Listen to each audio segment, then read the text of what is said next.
Hello, ka channel mesa.skincare ka lo lom le veka chu MESACHH chuak ka nia ole tunchu ma chuanin offer Thar soileng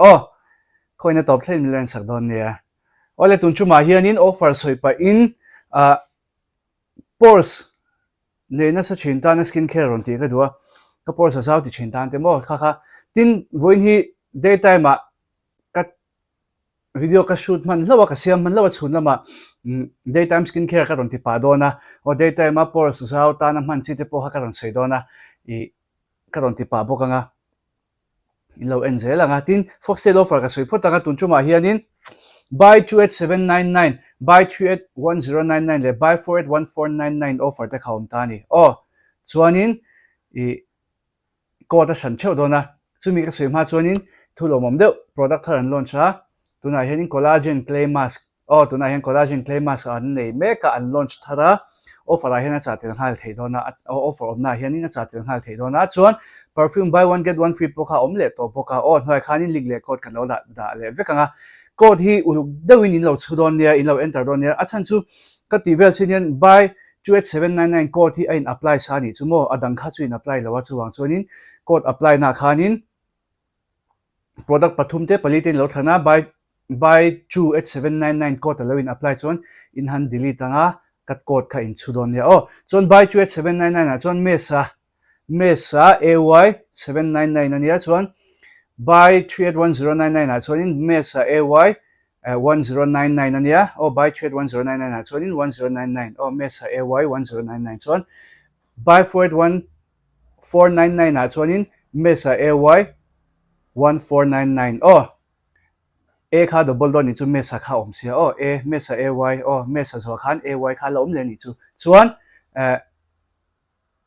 1499 1099 che chu ni don lo chan chu shipping charge kha om thina kha I natinge inti kha in lo ti ma in ka lo sei lo ka ni chu chuan cha thiam lo tang ka number tar la na hian min lo bele mai don nia le ti chuanin skincare kan chana nga masabela chuanin face wash ka mang dona hydrating cleanser ka mang dona hydrating cleanser in kan ti fai saranga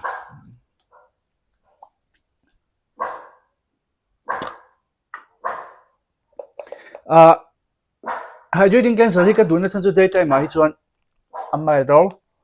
amai da gentle cleanser dik tak mai hi nia mo chuwang chuanin mai phina vun mom tan po niang chu ti ro rup theyang chi kha chu a tha chuang lo nia mai phina po chuwang chu kha tiang chi kha lo mang lo sham mula hydration lampang zeli tin chun lama phejon daytime ma phejon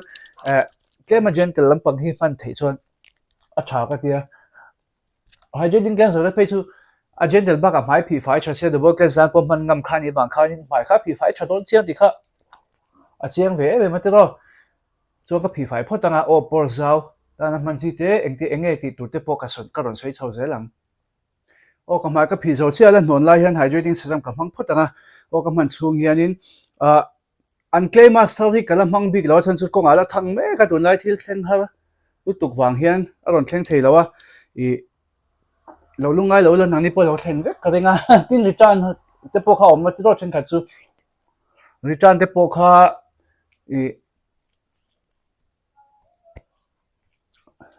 an refund vek thina nia kan lo lau thong thina kha ka ron soi tel duwa hydrating serum ka manga mai phi zo ve le mai online man hi ka du thina effective bi ka tia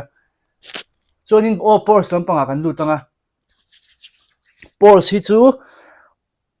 kan ti zima kan ti zo thei po hi ni lawa ka steam cell to ka mai vun ko zaw vek te poi kan te he chu kan vun elasticity kha kan ti chhezok ma ni ta khan alo ti fan ta pores te kha lo lang chiang ta pores kan va zu kilen wang em po ni lawa pores hi tin ka steam don ka mai vun kan ti honglok ka mai ka pores kan honglok ka mai ka steam ka pores ka open don te po kan ti china te ro kha ni ani lawa kha ni ringot lawa kan du na kan ti ka soita ang khanin kan du na kan ti zima kan ti hon the khani mi alo kan pores hi chuan ka lut thui mai tuna hian ka ring light cha chia tuna hian data man ni boka natural light ka ron hmanga engma ring lights tail lights ang kha ka hmang lawa video hi ena shom lu tuk lo to ra ka ngai thawa afia tha thawi ayang tha thawin ka shia ha inisia themna kan deal ni se ti chuanin kan pores hi du kan ti zima kan ti te theini lo lai hian kan hmai bol wang te white heads lo tam wang te black heads tam wang te khanin abal khan bokana alo rồi mong khan lo lian ta tel thin ta ni bala tam khan chuanin hmai bol chuanin kan tok pores wang te ni ta tin kan lo de pun wang te ponia chen khata chuan ti ro hmai bol kan de pun wang te ponia khanin pores lian kha pores kha ron ton lian ta zel ani chu hmai bol te khanin mo poilu tuka ama se a poilu tu khan ti khanin thil chebel kha chu ni chuang lawa kha lo she thia mula chuan rapid spot reduction ka hmang lenga poimo ta ber chu pores si kan encol fai thata nga ya zana te po double cleanse sham kan tin san chu vun kan phi fai thata kan pores sa fai that kha ngai ni skincare effective chu thushan ni ta se ni kan pores tan shim chin bo khan kan double cleanse kha kan pores encol na kha ni se la ni chu ti chuanin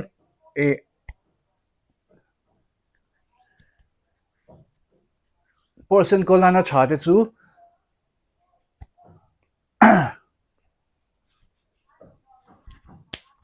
AHA BHA te po hin chatani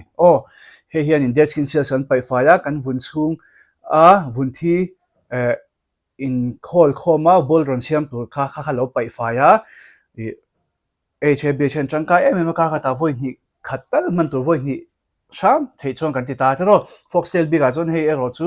voi thum te point mang thenga voi thum voi li thlang te point mang thenga ordinary te kha chu a percentage sange man tam chi ni lawa retinol hi poi mole lu tu bokta retinol hi chu a begin Foxtale 0.3 retinol athal hi por satan chon ka fakto pa hi vun hi amar da chang mai ni mo he man hian aron pot mara vun aron por satan ti sim nga le ka ti na chu ni lawa ma se he vun kha atilang tight a feel he kan a feelings kha analo a feelings kha tight sei thi lo me ang nei tight do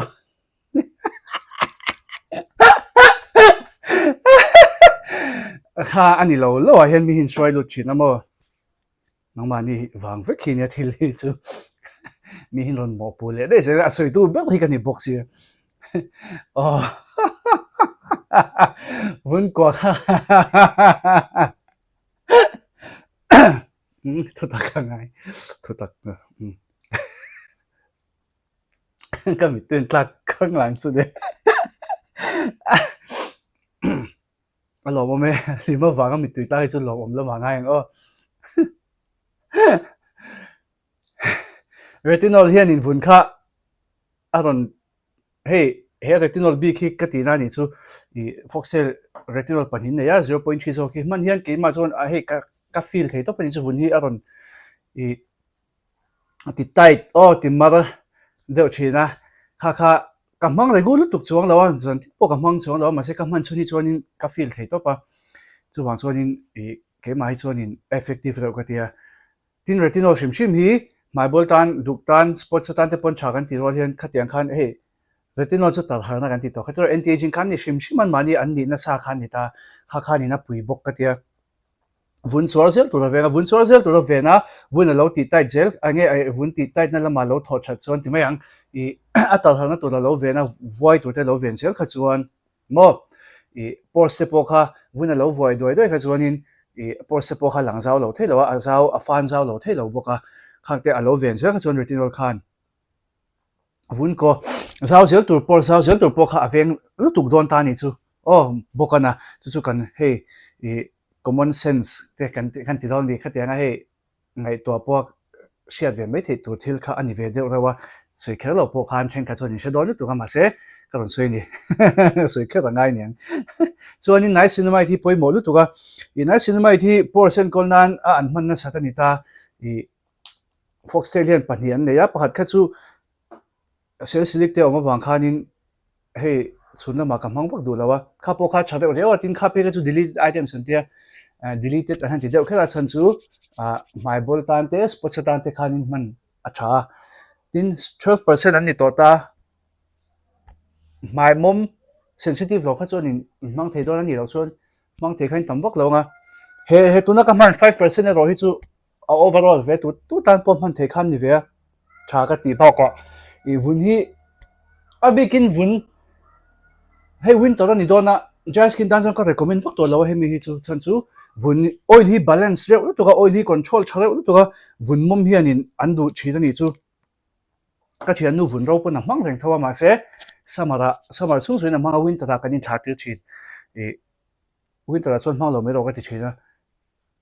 samara chon problem nei mi lo ma se winter a chon in avun alo ro bok nen khan a khok thina avun ne nei mi ta che lo thina e le avun kha ti ro bel ve de thina ka wang khanin ka man ti lo wa ni lo wa chon in dry skin tan po samara te khulum lai chon in le o kho vo tak tak ma chon man thei lu tuk ta ma se he hi chu nai sin mai chim chim hi chu he nai sin mai thi chu bikin vuna control that ba ka he moma control that ba ka e vun kha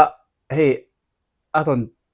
timal de chenga I retinol ka siang de tho khanin he vun hi a control em em ni mo at amet de ama hi setin met ani box ya he a finishing hi I amana nuam to pa chu chu tha ka tin le ka duna ni ya tin mantel nge portion kol nan chon mantel nge tha ka ti te zinga mi ni bo ka nai sin mai thi in lo shim shim don ya Foxtale khelo po nai sin mai chim chim chu o vun mai vun kwa zau in kolang khan thaga te choin hyaluronic acid serum ka ron man chani ka soi don chi da khan ka man a masala ma ka manga ka soi man lawa hemi ka man na chan chu vun ko zau te kha o vun ko zau to te kha hyaluronic acid khanin alo pui ve dan chu hydration alo la lu ta vun humectant ne hydration alo la lu ta hnong alo la lu ta kha khanin vun ko te kha alo ngemi thiam te soi dan chu no vun ko te kha alo feel ve a alo no pui ve theya alo no tight ve theya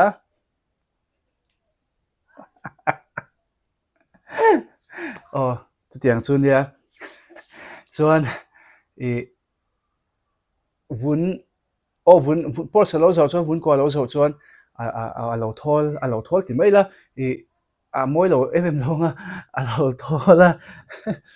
I kha tiang kha aron feel ve ni chu hyaluronic acid khan mo kha tiang vun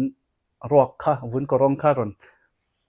aron no phui ve ni chu ti mai ang o kan chia thiam thei dan tu perin mizo chonga soi chian hi ka du thin sia mizo chonga handa mai tur hi awang thin ni chong kam hi mo skincare a big hi chonin thei top chonin ka ron thei top chu ka ron chwa ve thin ani o thei top tak set thei top le tle wang kha ka ron chwa ve thin ani mi lo sia chak sam don ne ti chonin a top nan vitamin C ka manga nga serum B ka chon serum stage B ka chon vitamin C hian ka khara nga he vitamin C ka man na chan chu ama hi a texture hi tlema a creamy de wang ania ti khani de maya blending ma maya mana nuama hi oily skin chonin aban lek lek inti mai the hnoi tir hian mo aban deuh hleka ma se area a blendina aron ro chawa he hnoi lo ang vela ni amam le then tho aban kha ve ve kani chumo khatlai te kha in lo to thei ve sam don nia moisturizer ka mang dona he lightweight moisturizer oil balancing moisturizer khania kemin oil lampang he oily lampang ka ron focus de leka chan chu vuna lo mom te a bal te khan vuna mom phei chon mom ron chona sa chon bal te lo fom ha kha in por sa ti zau zel ni chu tin oil alo chona san tu te khan vun ko kha a kon ti zau ve zel ni chu bo kha wang khan in tlang puin ka vuna ro ti ai chon ka vuna mom ka por sa zau ka mai bol na sa ti ron tam jok mai ka ria vun ro a por sa om kha chu om thawanga kha hyaluronic acid te niacinamide po kha man thei lu tuka tin moisturizer a hian vun ro tan chan ceramide om nine mang nge don ne o vun ro tan chon portion kol na bi ka chon o voi khata ron ti rol vek thei si lawa tuna hian in oil balancing moisturizer ka manga he ka ron man chan chu a lightweight a man nuama calming ani tela ezele ka lom chui boka calming CENTELLA tel baka khan mo ezele poi calming ani thawa active ingredients ha chon calming pol khani ta calming tel chuwang chuanin a tha ka tia man nom ba ka hian vun oil balance ani na kha chiang ta thina ni vun ro mom ro ni siam sel tu tur lo balance a vun ati hnong tha thawa hydrate tha thawa chuan moisturizer hi oily skin in kan skip fo chin hi ti to lo tur ani kan vun mil tur an om veka hei oil free te oil balancing te om veka kan vun mil tur moisturizer om veka khami kan man lo chin hian serum ringot te kan lo man chona tok lo tin serum te phe chu i boro ka po kan vun atang khan kan vun ko cha khan boro ka aron tham ral chok ve le thei tho chu wang chuan moisturizer a chil ngai kan ti chin ta ni a effective na turin chuan moisturizer a hian i kan lo skip chuan in kha kan serum na tho tur zong zo effective na tur kha mun thuma chena mun ni don vel chu chok mai the a chan vel chu kha a thok mai the ni chu a full thok lo khan mo chuan i chu thu shan lo ni ta se oily skin in moisturizer kan man lo hian kai mani vun mom kai mani vun hian in mom kha siam ve reng thoni a begin oily skin a phe chuan aron siam na sa le zwal ta kan vun hian in kan taksa hian in na hi thok na sa ni chu mo machine te hi kan vuna po mom kha om ve renga aron siam ve reng thawa ma se oily skin dry skin da a chuan a tam lo ta na sa lo ta oily skin a chuan anasa ni kha moisturizer kan man lo chuan a let thumin aron in siam thin mom hi mo chuan in kha khami aron in siam na salu tuk tur kha moisturizer te kan man khan alo balance a nong kha alo in siam na salu tur tur kha moisturizer kan aron te balance de ta ni chu a natural kan vun a natural ta ka vun mom kan vun na amamo item aron siam chuak tu kha moisturizer khan alo ti balance ti na ni chu chu poimo lu tu ka in man regu tha chuan in oily chang combination ve lain chawanga combination chang normal ve lain chawang chu tiang ve chu ni a poimo je chu moisturizer hi mo kan skin type ta na poimo lu tu ka chuwang chuan oily skin engang maula lo mang sham ro chhun la mai no mang tha pe lo sunscreen in lo man tho chuan kalangai dam chunga zana ero chuan mang sham ro zan lama chuan mang sham ro mut ma ten ti chuanin i china khan hyaluronic acid vun ko an ho poimo je te karon suya tin i vun ko dang tam enge thil dang tam ta khan kan vun ko kha ron hnop ve the ni pon lama chang ten i balte khu mom a bal i borok balte kha aron leng vel a khanin vunte kha lo bal thei ta ni pores fai apoimo pores fai angai kan ti box ya tiro ta khan kan lo boi ta kin chan chu chuna te kan lo chuaka hei ho vele mai phi ngal te ngai em te poni the tin i chuna sunscreen te kan lo reapply du ta mai phi fai kha ngai em ti te khaum ta tin ka mai bal kan phi tiang ti ngot te kha achi em ti te kha ka ron sei ngal do na tu na hian chan chu i pores te chu a fai tu ne ma se a fai reng kha a thei big lawa a fai reng no so kan phi reng kha ngai do na kha kan vun kan skin barrier khan a tuar le theya i a chana tu ra khan har sana tam ta kha kan khen le the ni chu mo kan vun kha chu wang chuan khang song song khan phi ngai lo ni kha ta voi ni ai tam phi lo tur kan tia vun chu ti ro mai chu workout thin dan son voi thum phi po poi lo ta thlan ti tla chi entinan tin na thona te po thlan te po lo tla bor the ta kha tianga te kha chona poi lo ta i ani lo chon apa ngai chon jing chhuado na mai phi skincare tia zan mo do na mai phi skincare ti le mai kha tok lu tu ka chan chu i ka mai mom lu tu ka ni kha ta voi thumai tam voi li te kha phi chin ti te poi no ma kha lo ching to su lo do ve shamula lo do thei shamula ni kha ta voi ni ba lo phi lo ula tin skincare a hian moisturizer lo mang te shamula azong zong he tu na ka don manang zong te po kain lo mang the khelo mai the face wash moisturizer le sunscreen lo mang shamula in buna mom via chon nice in mai thi mang tel sham bukula tiang chon lo ti ve shamula ma son nain bu ka ringa chon a the sham chon hei mang ro HABH mang tel bukula kan ti le sha mang e chan chu i nice in mai etinan hei tu na po buy 41091499 ti ta buy 5 kha om to si lawa mo i offer a khan pali bak item kha than the si lawa i nice in mai nge hei ka than zo ka ngo face wash moisturizer sunscreen nge ngai si ya kan ti ta ro hemi panhian khoi zo ka than ngo in ti ro chun hei thang ma sa zo ro a chan chu i skincare chu ti chama se ka mai sin te na bol de the si lawin a thap shup alang po lang sar em lo ma se mai phi te mai khoi tian a thap shupa alang a shiat a fi hei a feel theya anuam lo ti kan ti chin kha hemi kan lo man lo chin wang hi ni kan exfoliate ngai lo wang hi ni ta chu wang chuan exfoliate ri man nge nge tur lo mang sham ro i skincare da chuan lo kol te shim ro kan ti nge kha poi mo lu tu ka chuan i lo in le khol de to a thalia enge ka le belangoi ti chuan nice in mai kha in le tur chiang sa hyaluronic acid te retinol te chuan sunscreen te point restock du the in khol khom du the tiang khan in lo in adjust ho don ya o pores hi apoi mo sia tero tin chalai te pores ne wak lo te pokha lo in enkol chalo kola tuna chang hian in upat huna te main ron upat de huna ka pores sa lu tu ka pores ka ne amoi lo in ti lo nan khan in lo in ven lo khangai ve ni chu o atop nan tak tak tinted sunscreen hi SPF 50 PA 4+S number 1 shade ka karon manga daytime hen kalam mang mi lawa kan mang vet sin chim manga hey chu pores and cold poni to lawa a shade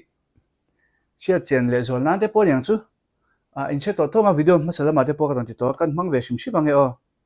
ka mang daytime chance daytime skincare ti khate mai mana nuam ka tia ke chu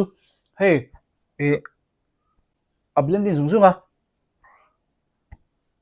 a se chen ka chu amma sa zo khaman nuam ka ti zok te po ti khai nom ve le thawa ha chu cái mà đi thu thu này cái chỗ mà sử dụng không mình nuông cái tiền lớn xong mà mình tầm cho cái khăn nuôi nuôi ngay chứ na cái là nể thế cái này kia là em sang à các bạn thì là áp lên din hơn cái gì nuôi khăn ngay chứ hay rồi chú hay tiền cần thôi à áp lên din dùng mấy mò mà nó nuông tốt à có vui chút cái cần gì đâu à chú cái đủ na nè mà xem một tin tức hi về thôi pores tấm bằng thế chú trong cái vắc lò mà xe pores tan trong cái vắc lò mà xe sunscreen khăn thì xìm mà bôi mua tin thế thì mai đục ta nên trả về lại rất thùng về lại rất mày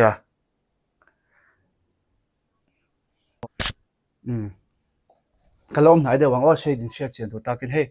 mom po over khăn gì đâu nè mà nó nuông tốt à vốn ở tiền là tóc về tốt thì khăn gì mày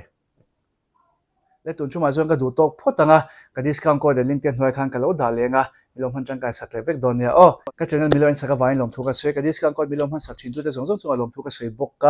cái discount code mang October thai de bok ha lo thlen kim to chuan minron nge ron thelu le to la minron te kan ti re ron thelu le to la poi lawa chuan Thar lo in ti pon kha chin thu le cái đủ tốt phốt tanga cái channel tem lo subscribe cái video tem lo like cái lo share sak zel tu ngen som non le chewa video le pe ka kain le chew don ne